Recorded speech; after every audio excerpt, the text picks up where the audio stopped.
This weekend, I'm doing my very first indoor vendor market. So I decided to do a mock setup in my living room.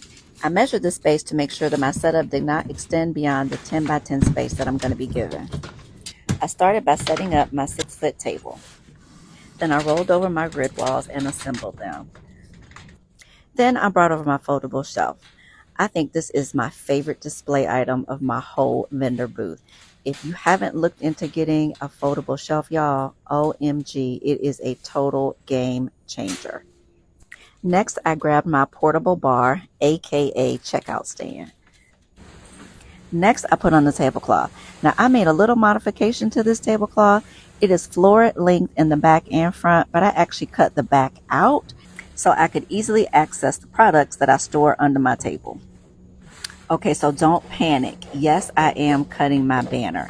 I'm planning on getting a new one anyway, but for this indoor event, I won't have a tent, which means my banner will need to go on the front of my table. So I'm cutting it down to size so it will fit. I'm attaching Velcro to the back of the banner so I can attach it to the front of the tablecloth. It was a great idea until I noticed that the tablecloth was starting to slide off the front of the table. The weight of the banner was just too much, so it was pulling the tablecloth right off the table. But no worries, necessity is the mother of invention. So, bungee cords to the rescue. I attached bungee cords to the grommets on my banner, stretched them over the top of the table, and attached the hook to the bar underneath the table. Then I did the same thing on the other side.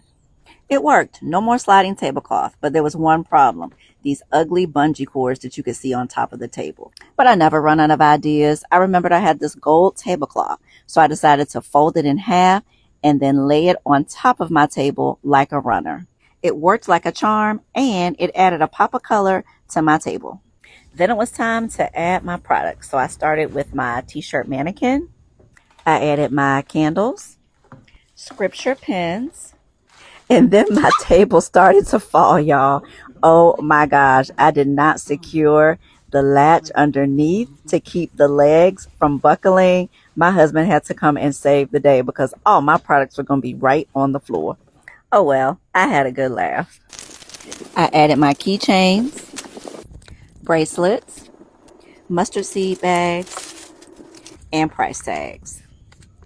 Then I added my cosmetic bags and my tote bags, my t-shirts, tumblers, mugs, and journals. And this is the finished setup for my first indoor vendor market. Until next time, happy vending.